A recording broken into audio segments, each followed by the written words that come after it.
Hello guys, welcome to my channel the flawless study.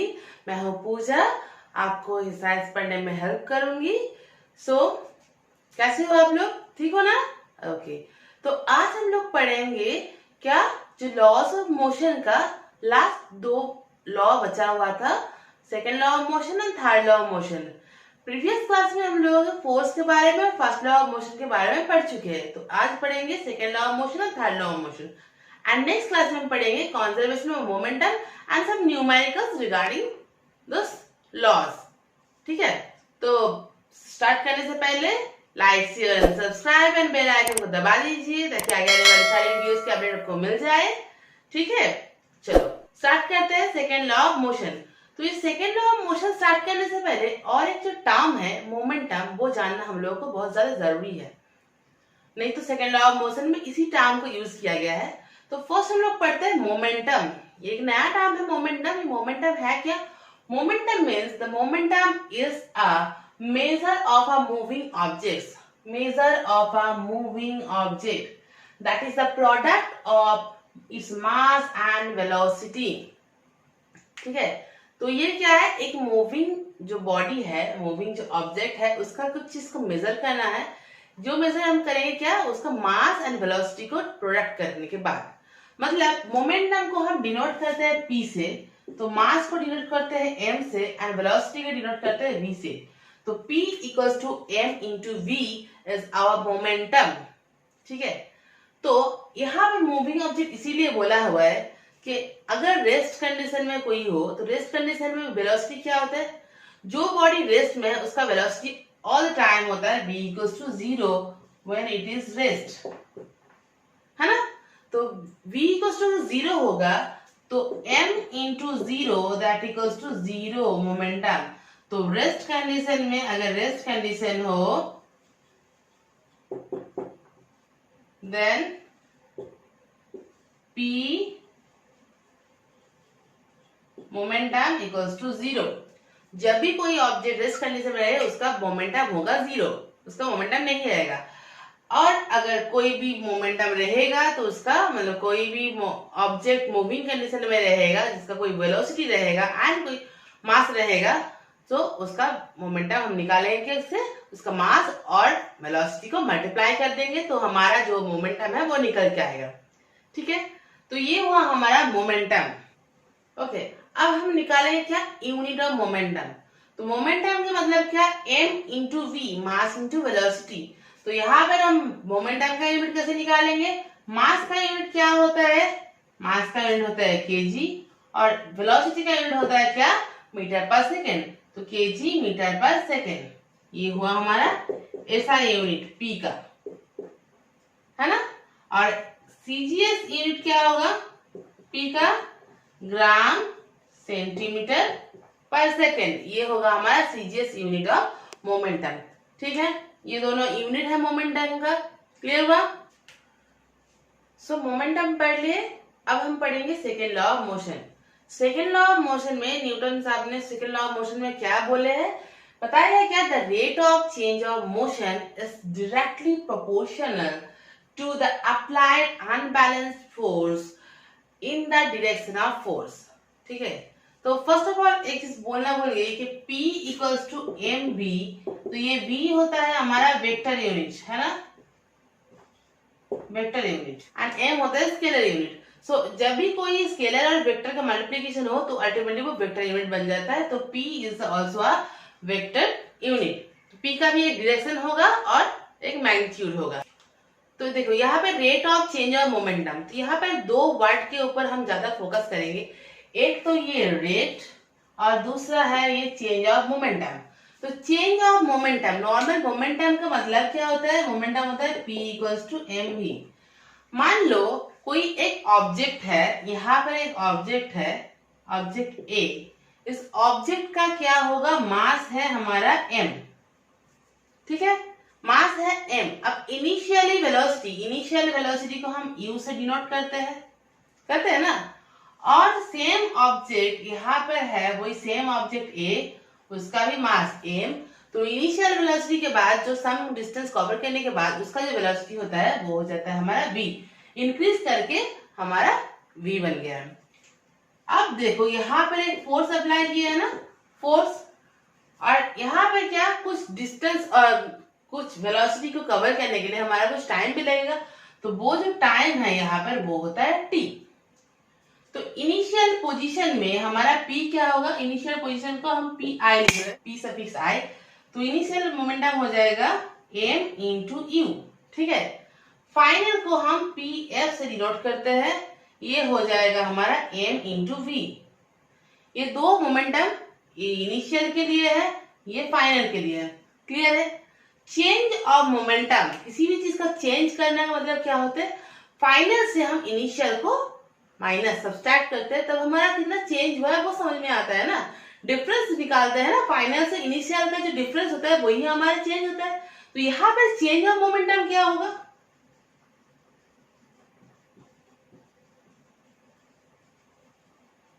Change of momentum जो होगा वो है हमारा P F minus P I, that equals to M we minus M U, ठीक है।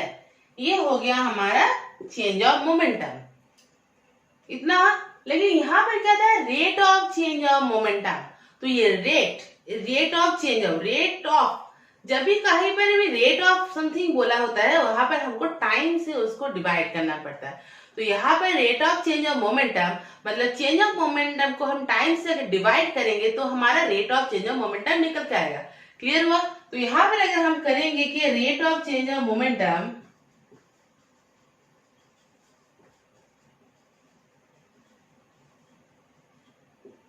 हो जाएगा हमारा P F minus P I by T, that equals to M we minus M you by t.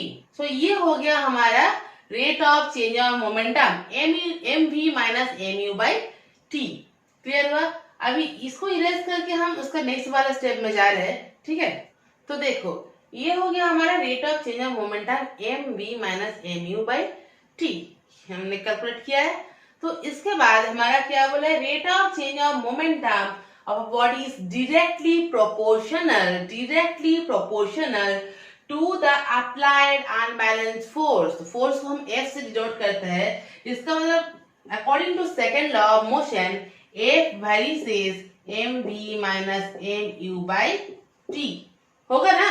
यही तो बोल रहे हैं न्यूटन साहब कि फोर्स जो अनबैलेंस फोर्स हम अप्लाई कर रहे हैं वो डायरेक्टली प्रोपोर्शनल होगा rate of change of motion के साथ। तो ये हमारा rate of change of momentum है और ये हमारा फोर्स है, तो इसका हम प्रोपोर्शन होगा। अब हम प्रोपोर्शनल सिंबल को लेके कोई भी हम काम नहीं कर सकते, तो हमको ये प्रोपोर्शनल सिंबल को हटाना पड़ेगा। तो प्रोपोर्शनल सिंबल को हटा के हम क्या कर सकते हैं, इक्वल टू साइन ला सकते हैं, लेकिन उसके लिए प्रोपोर्शनल कांस्टेंट यूज करना पड़ेगा जो कि हम k लिखते हैं। तो F equals to k into m we minus M you by t, ठीक है। न्यूटन साहब ने पूरा कैलकुलेशन करने के बाद ये k का वैल्यू 1 निकाले थे। तो k का वैल्यू क्या आया है, 1। तो k का वैल्यू अगर 1 आएगा तो F इक्वल्स टू क्या हो जाएगा, m we minus M you by t. यहां से हम m को कॉमन ले सकते हैं ना, मतलब m कॉमन लेंगे तो v minus u by t होगा, हम ऐसे लिख सकते हैं।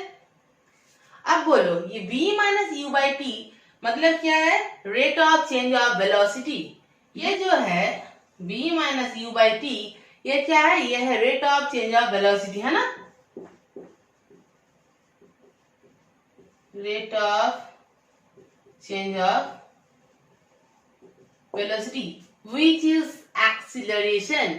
तो एक्सीलरेशन को हम क्या बोलते हैं, एक्सीलरेशन को हम a से डिनोट करते हैं। तो हम इस जगह पे लिख सकते हैं m इंटू ए। देखो F equals to m into A, जो हम फर्स्ट क्लास में फोर्स का एक इक्वेशन मान के चले थे, ये हुआ हमारा F equals to m into A, ठीक है। तो ये पूरा डेरिवेशन डिराइव कर दिया मैंने, कहाँ से आया है।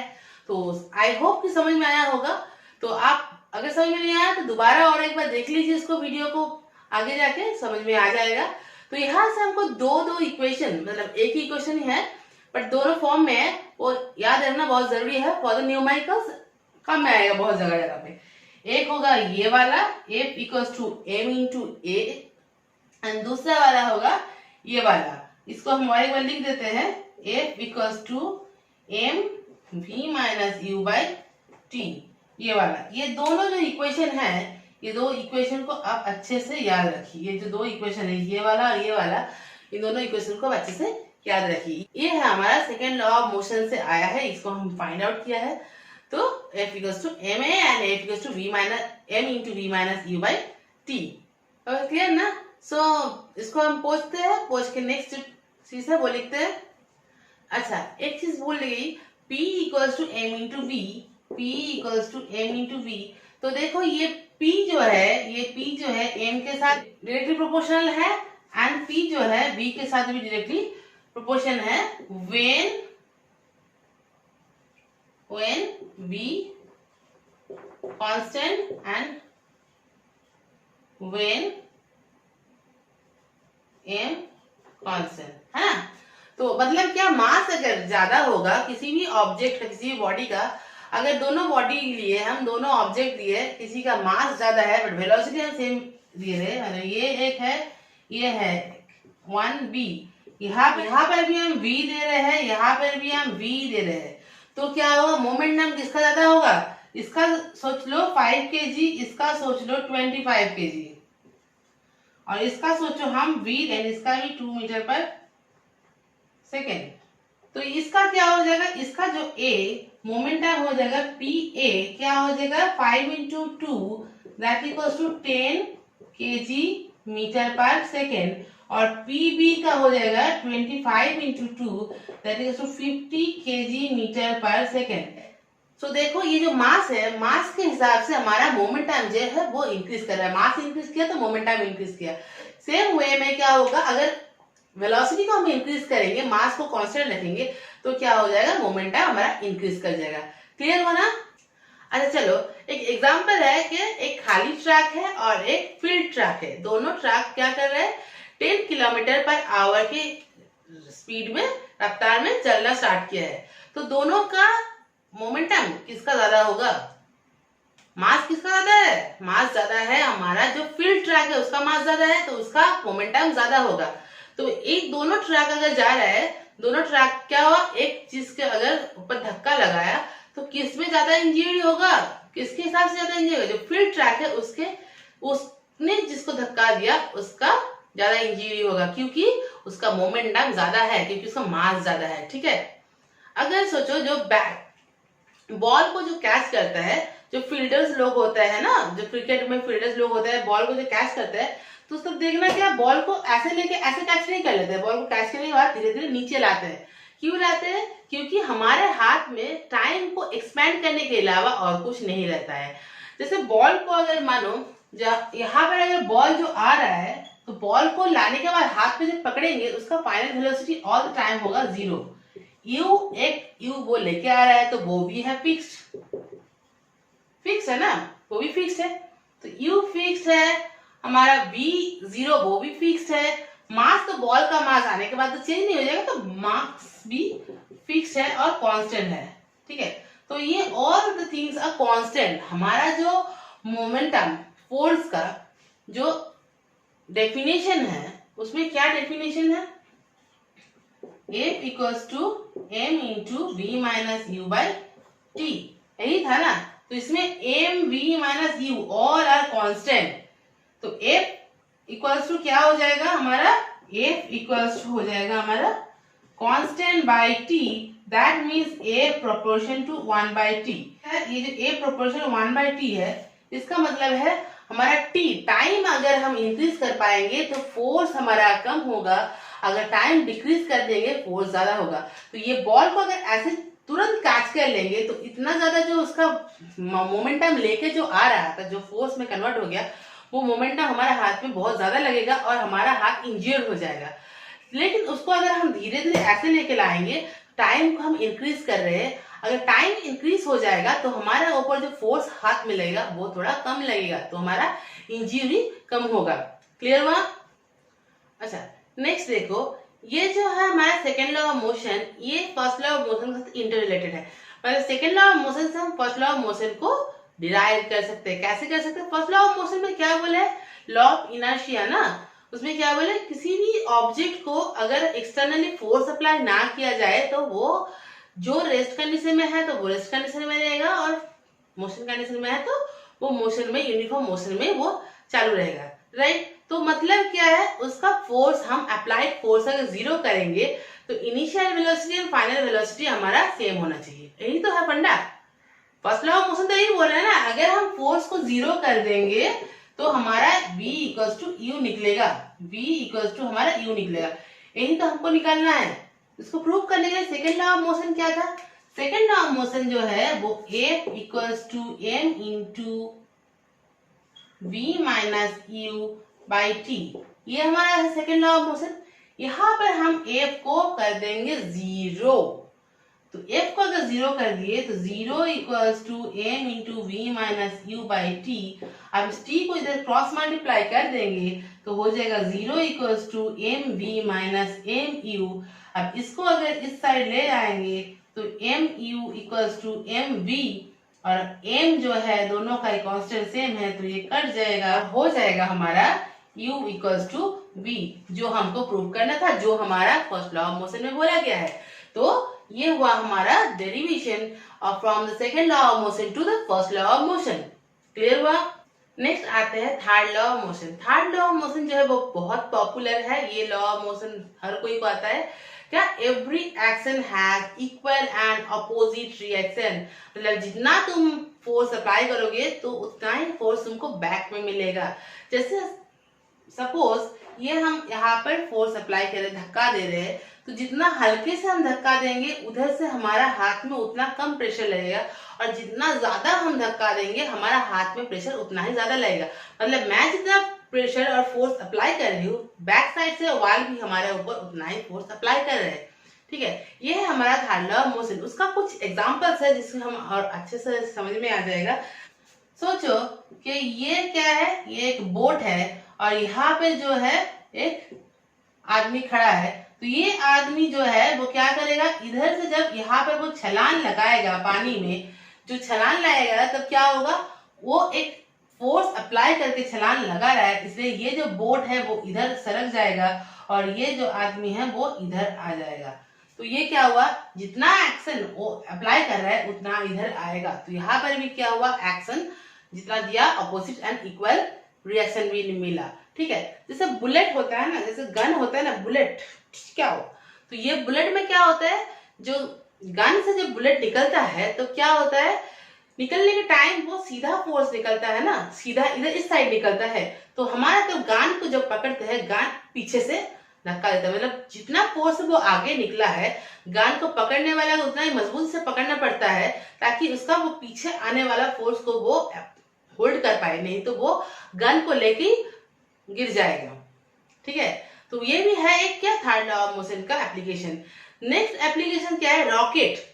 जो रॉकेट होता है ना, रॉकेट जब लॉन्च होता है, आप लोग टीवी में बहुत सारे देखे हो, जो रॉकेट जब लॉन्च होता है क्या होता है, बहुत धुआं निकलता है, मतलब बहुत ज्यादा एयर को वो एक्सर्ट करता है नीचे की तरफ। देखो रॉकेट ऐसे निकलता है, अगर रॉकेट ऐसे निकल रहा है तो देखो इतना वाइट वाइट इतना सारा धुआं है, वो एयर को वो नीचे की तरफ ऐसे डाउनवर्ड वो एक्सर्ट कर रहा है प्रेशर, दैट्स वाई जो रॉकेट है वो अपवर्ड मूव कर रहा है।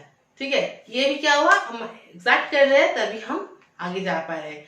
हम जो चलते हैं, चलने के टाइम भी हम क्या करते हैं, फुट को ऐसे दबाते हैं, मतलब इधर से हम फुट को दबाते हुए जो प्रेशर हम दे रहे हैं उधर ही उल्टे तरफ से सॉइल भी हमको, ग्राउंड हमारे ऊपर उतना ही प्रेशर अप्लाई कर रहे हैं, इसलिए हम पैर को उठा पा रहे हैं। उठाते हैं ऐसे चलते हैं ना हम लोग, तो वैसे भी सेम वो हमारा थर्ड लॉ ऑफ मोशन की वजह से हम लोग कर पाते हैं। ठीक है, तो समझ में आया ये third law of motion, second law of motion, first law of motion. अच्छा, फर्स्ट लॉ ऑफ मोशन में और एक एग्जांपल हम दे देते हैं, थोड़ा रिकैप कर लेते हैं। तो फर्स्ट लॉ ऑफ मोशन में क्या था, लॉ ऑफ इनर्शिया। यहाँ पर एक एग्जांपल हम और देना चाहेंगे, जो कारपेट के ऊपर डस्ट लगा होता है ना, तो कारपेट को अगर हम ऐसे मारते हैं तो क्या होता है, डस्ट सारा निकल जाता है। क्यों, क्योंकि कारपेट स्ट्रेट था, डस्ट पार्टिकल्स भी स्ट्रेट था, इधर ही ऐसे चिपका हुआ था ना, जब हम मारे तो कारपेट क्या हुआ, ऐसे अंदर चला गया, लेकिन जो डस्ट पार्टिकल है वो सीधा सीधा ही रह गया, क्योंकि law of inertia, inertia of rest की वजह से, रेस्ट की वजह से वो यही रह गया और कारपेट हमारा अंदर चला गया। तो क्या होगा, वो सारे डस्ट पार्टिकल्स नीचे गिर जाएंगे। ऐसे हम क्लीन करते हैं। क्लियर, ये और एग्जाम्पल था, हम बता दिए। और कुछ एग्जांपल्स अगर आपको समझ में ना आए तो आप कमेंट कीजिए, हम बता देंगे उसका रीजन क्या होता है। ठीक है, तो ये सारा रहा first law, second law, third law of motion and force, इन दोनों क्लास को मिला के। तो ये आप अच्छे से पढ़ लीजिए। नेक्स्ट क्लास में हम लोग करेंगे the conservation of momentum and some numericals इस सारे के ऊपर। तो उसके लिए आप ये वाला तक पढ़ के रखिए अच्छे से, और कोई भी डाउट हो तो कमेंट बॉक्स में आप जरूर बताइए, हम सॉल्व कर देंगे। ठीक है, चलो, थैंक यू। एंड सब्सक्राइब करना और लाइक और शेयर करना मत भूलिएगा। प्लीज सब्सक्राइब कर दीजिए, लाइक शेयर कर दीजिए एंड बेल आइकन को दबा दीजिए। ठीक है, थैंक यू।